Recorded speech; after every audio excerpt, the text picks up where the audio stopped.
Hey everyone, welcome back to my channel. Today we're going to be doing some deaf and ASL related news covers where I read some articles and I present them to you guys to keep you guys updated on what's going on in the deaf community and how that relates to our hearing world. So let's get started. Make sure that you guys like and subscribe so that I can keep doing things like this, and as always, drop some suggestions down into the bottom if you guys want to see it. Okay, so our first order of business is Starbucks in Washington, D.C. is opening a deaf store, or hard of hearing deaf ASL friendly store.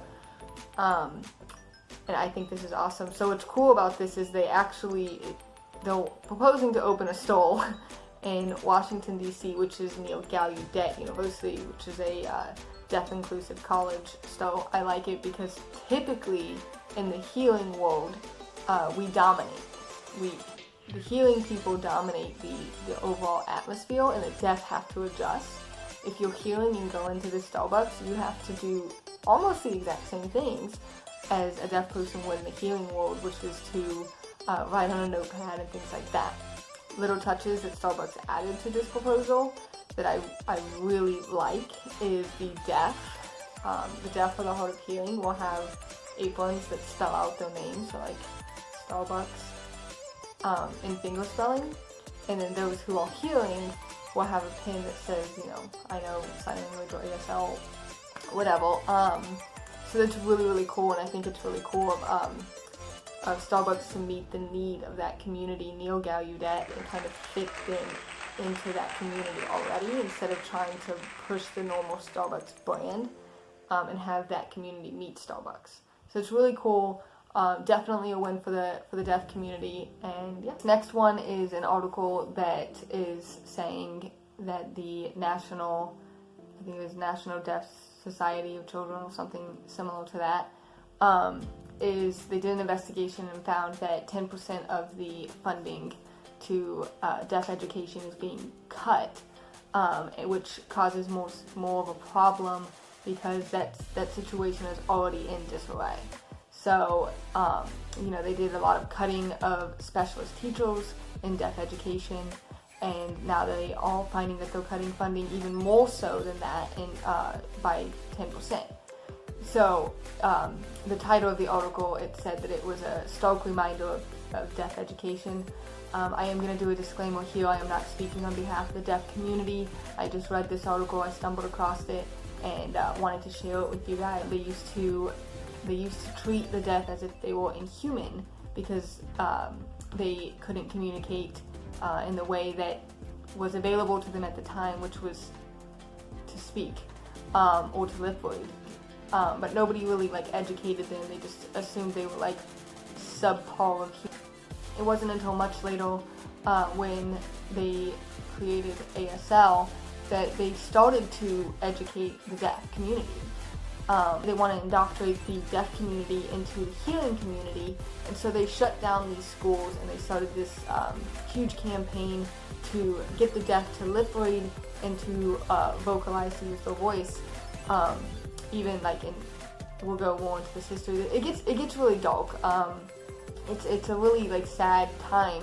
So this reminder of the past is coming up. So just like in the past and in these dark moments of deaf history, we're kind of shoving the deaf's needs aside and really kind of doing this push towards wanting them to be more indoctrinated. If you don't see it, it's not happening kind of thing. I don't really know what's causing this cut to deaf schools, 10% to deaf schools. I do know that they already are in need of more funding, so less funding is not the direction we want to go at all. And no, I'm not speaking on behalf of the deaf community here. I stand behind that. I would be incredibly outraged, and I am very disappointed that we are cutting funding more and more to the deaf community when what they're doing is working for them, and they already have to adjust in so many different levels of their life and to get by in the healing world, and we don't need to be impeding their education.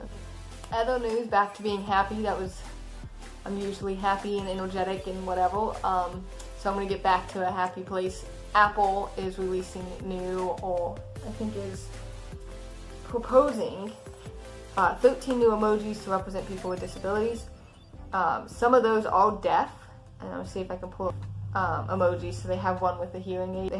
This is really cool, and I like how they did this. They have an emoji that's doing this, which is the sign for deaf. Yeah, they have a girl going like I'm deaf, and a guy going deaf. Yeah, I think this is awesome. I noticed that this is now one. I don't know if it's always been one. I've noticed that this is now one. I like that one too. I use that one quite often. Yeah, no, good job on Apple, good job on Starbucks. Okay, so that is all for today. I am really happy to see this push in social media and these pushes from these companies like Apple and Starbucks to kind of really incorporate the deaf world and the hearing world into one world. I absolutely adore this. There's some really cool things going on with the deaf community. We see an uptake in people learning ASL. We see an uptake in colleges accepting ASL as a foreign language. So send me some articles if you guys want me to cover it. Keep dropping suggestions for ASL song covers. And I've been thinking about doing some lesson plans. If you want to see some lesson plans, go ahead and drop those down. Specifics like ASL for servers, ASL for cops, ASL for any other occupation that would help you guys to keep pushing forward and incorporating the deaf community into our world and supporting them the best that we can. As always, thank you for watching. One more thing, don't forget to subscribe. Right there, there's like a little button. Hit right here, right there, just whenever you like. Right there, or check out a new video over here. You gotta click one of these.